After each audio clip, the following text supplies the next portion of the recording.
नमस्कार, मैं पहाड़ी शहजाद अली और आप देख रहे हैं लोक साक्षी न्यूज।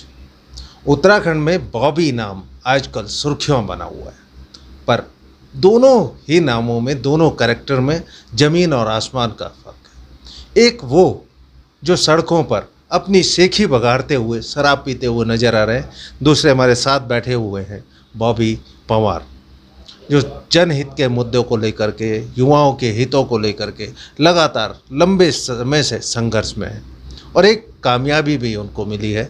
उस कामयाबी के लिए ही आज उनसे वार्ता कर रहे हैं।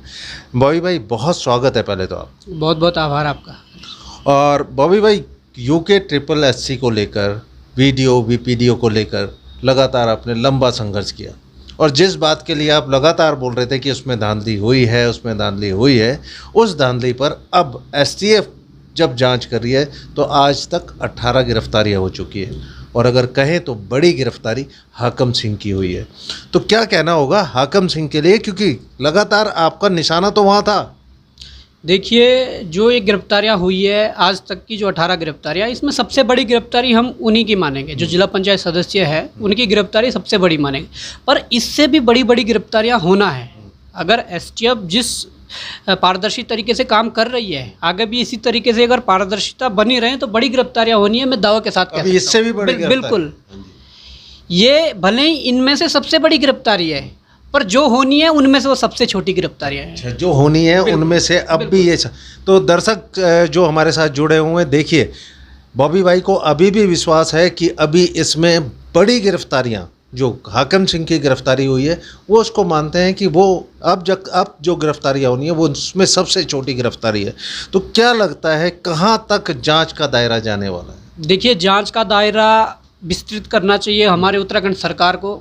देखिए, जिस प्रकार से धामी जी ने ये जीरो टॉलरेंस वाली जो परिभाषा है उसको परिभाषित करने का काम किया है ना, कि हाँ वास्तव में जीरो टॉलरेंस, तो धामी जी का धन्यवाद करना चाहेंगे। उसके बाद जो STF की टीम है उनको सैल्यूट है आज पूरे उत्तराखंड के युवाओं का कि जिस प्रकार से काम कर रहे हैं। परंतु ये जो पारदर्शिता ये बनी रहे सबसे बड़ी बात है। और ये जो तेज़ी है काम में, जो कार्यप्रणाली में तेज़ी है, ये रुकनी नहीं चाहिए, क्योंकि युवाओं को न्याय दिलाना है, पूरे प्रदेश के अभिभावकों को न्याय दिलाना है।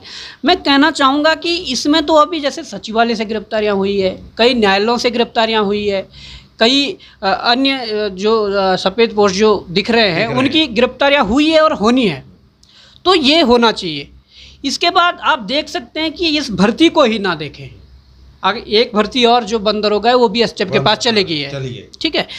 STF उसकी भी गंभीरता से जांच करे कि उसमें भी बहुत बड़ा खेला हुआ है, क्योंकि उसमें तो 2 स्टार डायरेक्ट लगने हैं। जी, है ना। और वन विभाग कितना बड़ा विभाग है, तो वहाँ उसकी जांच होनी चाहिए। इसके बाद जो इससे पूर्व जो परीक्षाएं हुई है, अगर प्रिंटिंग प्रेस से ही पेपर बाहर आ रहा है और जो अभिषेक वर्मा पकड़ा गया वो तो 2014-15 से कार्यरत है, तो क्या तब से बाहर आ नहीं रहे होंगे पेपर?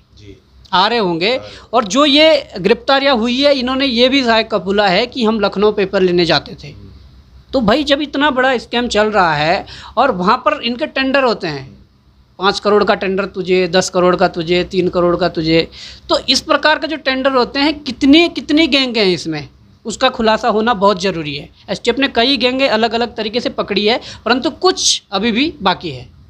अध्यक्ष का इस्तीफा होना, बडूनी जी को कार्य मुक्त करना, और ये कहीं ना कहीं ये दर्शाता है कि अंदर जो हम ये कहें कि जो स्टाफ है या इसकी जड़ें जो है अधीनस्थ चयन आयोग के कार्यालय के अंदर भी कहीं ना कहीं जमी हुई है। देखिए, इस्तीफे और ये स्थानांतरण से काम नहीं चलेगा। अगर जांच करनी है तो तह पर जाकर जांच करनी होगी और पारदर्शिता के साथ जांच करनी होगी, सबसे बड़ी बात है। क्योंकि S राजू ने तो इस्तीफा दे दिया कि मैं अपने संतोष बडोनी को कार्य मुक्त कर दिया, परंतु इससे काम नहीं चलेगा ना। इस्तीफा तो 2016 में RBS रावत जी ने भी दिया था, परंतु हुआ क्या? कार्रवाई नहीं हुई, है ना। उसके बाद ये हुआ कि ये कड़ियाँ आगे बढ़ती रही और बहुत तेज़ी से आगे बढ़ती रही। आज अगर 90, 92, 80 तक मेरिट जा रही है तो क्या है, आप देख सकते हैं ना, अनुमान लगा सकते हैं इस चीज़ से। तो ये इस्तीफों से काम नहीं चलेगा। हमारी सीधी सी मांग है कि आयोग के अध्यक्ष, सचिव और जो ये माफिया हैं, इनकी संपत्तियों की जांच हो सबकी, और इनकी कॉल डिटेलें 2 साल की निकाली जाएं, कम से कम 2 साल की कॉल डिटेल निकल जाएं, किस से क्या संबंध है, किससे कितने मिनट बात हुई है, किस संबंध में क्या बातें हुई है, वो निकलना बहुत ज़रूरी है। क्योंकि इसमें मैं कह रहा हूँ ना, कई सफ़ेद पोश वो उनके राज खोलेंगे। पर एक जिला पंचायत का संपर्क, वो भी उत्तरकाशी से यहाँ पर संपर्क होना, ये बड़ी बात है। और इस पर कैसे नज़र थी आपकी? ठीक है, कितना चीरहरण इस परीक्षा का हुआ है। पहले प्रधान, क्षेत्र पंचायत सदस्य है, जिला पंचायत सदस्य है, पार्टी के कुछ पदाधिकारी, तो कितने बड़ी मात्रा में, और यहाँ से फिर तार सचिवालय में जुड़े, न्यायालयों में जुड़े, तो कितना बड़ा स्कैम है, ये अनुमान लगाना मतलब मुश्किल है।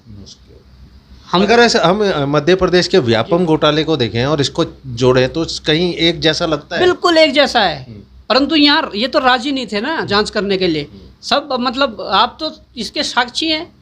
जब लगातार हमने आपका साक्षात्कार जब साक्षात्कार किया, आयोग गए, साथ गए, क्या वो तो बिल्कुल ये कह रहे थे, जबकि एस राजू जी को पता था, बडोनी जी को पता था कि कितने लंबे समय से कितनी ये ऐसी वो चल रही है, गोरख धंधे जो आयोग में चल रहे कैसे चल रहे हैं।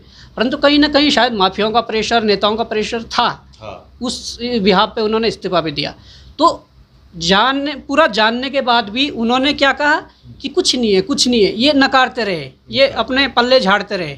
परंतु आज जब सबके सामने है तो मैं यही कहना चाहूँगा कि प्रदेश का हित उसमें है, प्रदेश के युवाओं का हित उसमें है, और प्रदेश सरकार को इस जांच को तह तक करनी चाहिए पूरी। अगर ये लगे कि एसटीएफ की जांच के दायरे से बाहर का मामला है तो त्वरित कार्रवाई करते हुए सीबीआई जैसी एजेंसी को आप जांच सौंपिए। और जो ये मतलब कुछ करते नहीं है, ज़्यादातर जिनका कमाई का जरिया नहीं है ज़्यादा, और उनकी आज करोड़ों की संपत्ति है, रोडपति से करोड़पति बने हुए हैं, तो उन पे ईडी जैसी कार्रवाई हो, इनकी संपत्तियों की जांच हो कि किस प्रकार से ये संपत्ति बढ़ी है, क्या कारण थे। बॉबी भाई, लेकिन न्याय की लड़ाई लड़ते लड़ते, और न्याय मिला भी, अगर ये कहें तो कोई छात्रों को उसका न्याय मिला, लेकिन कुछ लोग जिन्होंने बहुत ईमानदारी से छात्रों ने पेपर दिए थे, उनके साथ अन्याय भी हुआ है। तो न्याय और अन्याय को डिफेंड करने में कैसे होगा, और वो कैसे मेंटेन किया जाएगा कि भाई जिन लोगों ने ईमानदारी से दिया था, और इस परीक्षा को रद्द करने के बाद सरकार को क्या चाहिए, कितनी जल्दी इसकी परीक्षा कराई जाए ताकि बाकी जो छात्र हैं जिन्होंने ईमानदारी से पेपर दिया था वो भी आकर के पेपर दें। अभी तो रद्द होगा नहीं होगा ये तो बहुत दूर की बात है, हम उस पर जाना नहीं चाह रहे, लेकिन अगर ऐसी कोई कार्रवाई होती है तो सरकार का क्या स्टेप होना चाहिए? देखिए, इसमें ये बहुत गंभीर मुद्दा है, और जो चयनित छात्र उनके साथ हमारे संवेदनाएं पहले से हैं, ऐसा नहीं है क्योंकि मैं पर्सनल तो किसी को जानता नहीं हूँ भाई। हम तो इस अन्याय के खिलाफ लड़ाई लड़ रहे थे, भ्रष्टाचार के खिलाफ लड़ाई लड़ रहे थे। मैं नहीं जानता हूँ कि ये चयनित है तो ये इसका मेरा कोई संबंध नहीं है। मैं ना उसके खिलाफ गलत बोलूँगा, ना उसके प्रति मेरी कोई गलत धारणा है ना, क्योंकि मेरे से कोई संबंध नहीं है ना चयनित। बस भ्रष्टाचार के खिलाफ जो हम लड़ाई लड़ रहे थे उसमें मैं ये कहना चाहूँगा, जल्द ही आयोग, सरकार और एसटीएफ की टीम को बैठकर एक बैठक में ये तय करना चाहिए भाई व्यापक स्तर कितना है, क्या है, छटनी हो सकती है, नहीं हो सकती है।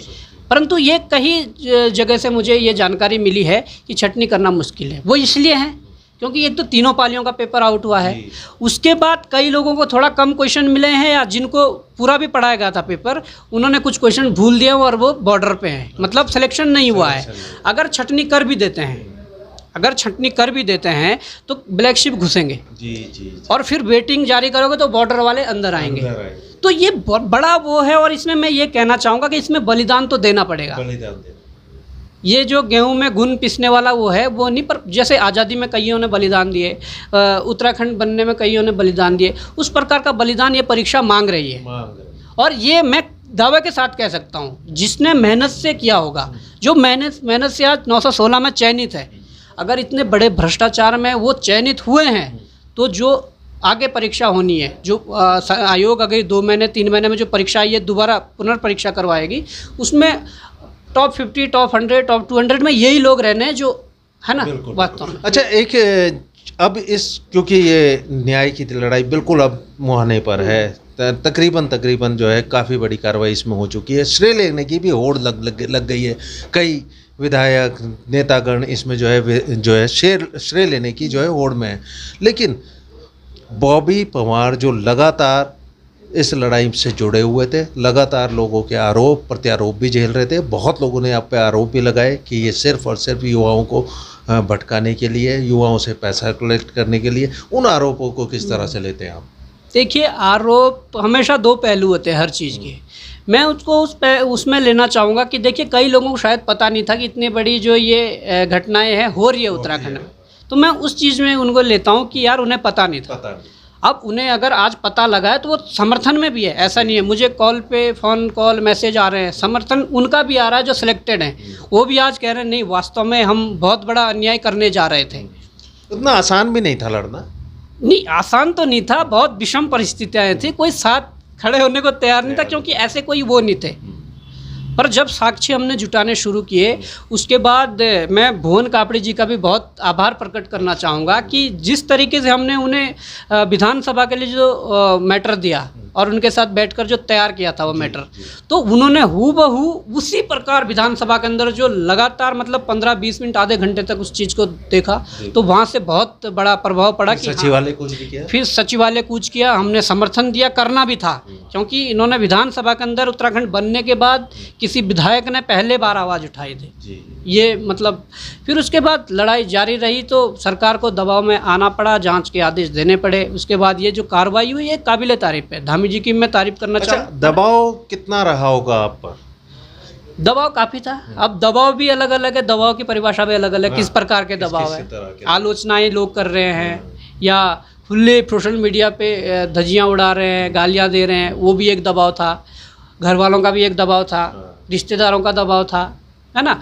और फिर साथ के लड़के अब जॉब पे हैं, सब है, कमा रहे हैं, वो भी एक दबाव था कि साथ के लोग इतना कुछ कर रहे हैं और अपना ये हाल है। आप आज भी लड़ाई लड़ रहे हैं? आज लड़ाई लड़ रहे हैं, पर आज संतुष्टि इस बात से है कि कम से कम जो हमने झंडा उठाया था, जो हमने पहल शुरू की थी, वो आज अंजाम तक पहुंचने के कगार पर हैं और वो लोगों को दिख रहा है। खुशी इस बात पर ये एक बड़ा सुखद पहलू इसका रहा कि जो कदम उठाए गए थे, कम से कम उस पर सरकार ने संज्ञान लिया। सरकार ने संज्ञान लेके एसटीएफ की जांच दी और जांच में दूध का दूध और पानी का पानी नज़र आ रहा है। अब आगे क्या कार्रवाई? देखिए, आगे कार्रवाई अभी ये जो शुरू हुआ है, जो गिरफ्तारियां हुई है, इसमें ऐसी गिरफ्तारियां हैं जो यूबीटीआर पेपर करवाता था, वहाँ से इनके लिंक थे। लोक सेवा आयोग जो पेपर करवा रहा है, वहाँ से इनके लिंक है। यूकेएसएससी से इनके लिंक है। तो ये जब तक जांच का दायरा नहीं बढ़ेगा, जांच के घेरे में ये सब नहीं आएंगे और जांच के घेरे में वो परीक्षाएं नहीं आएंगी जिनमें अनियमितताएं हुई थी, जिसपे आवाज़ें उठी थी और आयोग ने दबाने की कोशिश की है या सरकारों ने दबाने की कोशिश की है। अगर उन परीक्षाओं की जाँच नहीं हुई तो जाँच बिल्कुल भी पूरी नहीं मानी जाएगी। तो ये मतलब बढ़ाना पड़ेगा दायरा। देखो, भ्रष्टाचार के खिलाफ अगर चाबू चलाया है तो ये करना पड़ेगा। ये उत्तराखंड के भविष्य का सवाल है, उत्तराखंड के युवाओं के भविष्य का सवाल है। और आगे इस तरह की पुनरावृत्ति ना हो, उसके लिए भी तो सरकार को सोचना पड़ेगा, क्योंकि अगर इस तरह से पेपर होते रहे, पेपर लीक होते रहे, उसके बाद फिर दोबारा उस पर जांच बैठी, तो युवा तो सफ़र करेगा, उसको कब जॉब करने जाएगा। इसमें से भी कई लोग जो है ओवर एज हो जाएंगे। कहना आपका, कई लोगों को कुर्बानियाँ देनी पड़ेंगी, उसमें वही लोग आएंगे जो ओवर एज हो जाएंगे। ओवर एज हो जाएंगे तो उनको कुर्बानियाँ देनी पड़ेगी। तो सरकार से क्या अपील है आपकी? देखिए, सरकार से मेरी ये अपील है, जो अभी तक पारदर्शिता बनी है जांच में, वो बनी रहें और जांच को जल्दी, जितना जल्दी हो सके करें। और अगर लगता है कि टाइम लग सकता है तो आप हफ्ते भर का टाइम लेकर एसटीएफ आयोग और सरकार, मुख्यमंत्री के साथ एक बैठक करें और निष्कर्ष जल्दी निकालें क्या है। अगर आपको पुनर्परीक्षा करवानी तो पड़ेगी, पेपर लीक का मामला है, तो उसमें आप ये देख सकते हैं कि कितने जल्दी हम परीक्षा करवा सकते हैं और कितनी जल्दी उसका रिजल्ट दे सकते हैं। कितने जल्दी रिजल्ट दे सकते हैं, क्योंकि हुआ नियुक्तियां भी देनी है। बिल्कुल, नियुक्तियां देनी है, बहुत सा प्रोसेस है। उसके बाद जो बाकी लड़ाई है वो तो चलती रहेगी। यूकेपीएससी के खिलाफ हमारे पास कुछ ऐसे पुख्ता सबूत और आए हैं जिसके खिलाफ हम खोलने वाले हैं मोर्चा 1-2 दिन में। वो सब चीज़ें यानी कुछ नया करने में भी है। बिल्कुल है। देखिए, आयोग है और जो गंदगी में आयोग जो गया, वो लोक सेवा आयोग हो, यूकेएसएससी हो, यूबीटीआर हो, जिसने जो गलत किया है वो जनता के सामने रखेंगे। जनता के सामने रखेंगे। तो बॉबी पवार हमारे साथ में हैं और यूके ट्रिपल एससी को लेकर के लगातार वो संघर्ष कर रहे हैं। वीपीडीओ को लेकर के पूरा खुलासा हो ही चुका है। अब तक 18 गिरफ्तारियां हो चुकी है। बड़ी गिरफ्तारी कल ही हुई है हाकम सिंह की। और एक जिला पंचायत का अधीनस्थ चयन आयोग से क्या संबंध हो सकता है, कौन कौन किस किस स्तर पे उस व्यक्ति के संबंध हैं, ये भी देखने की ज़रूरत है। और क्या कुछ होगा, सरकार उस पर क्या कदम लेगी, ये भी देखा जाएगा। और कितने लोग उसमें अब आने वाले हैं, कुछ राजनेता आने वाले हैं या कोई अधिकारी आने वाले हैं, ये भी आने वाला समय बताएगा। तो बॉबी भाई, बहुत शुक्रिया, आप हमारे साथ जुड़े और इस लड़ाई को और आगे तक आप लेकर के जा रहे हैं। बहुत बहुत आभार, आपका पूरा सहयोग रहा है शुरू से, तो आपका आभार, क्योंकि बिना पत्रकारिता के भी ये लड़ाई जीतना संभव नहीं था। हमने जो दिखाना चाहा, आप लोगों ने उसको समाज के सामने परोसा, तो समाज ने देखा कि वास्तव में ये चीज़ें हो रही है।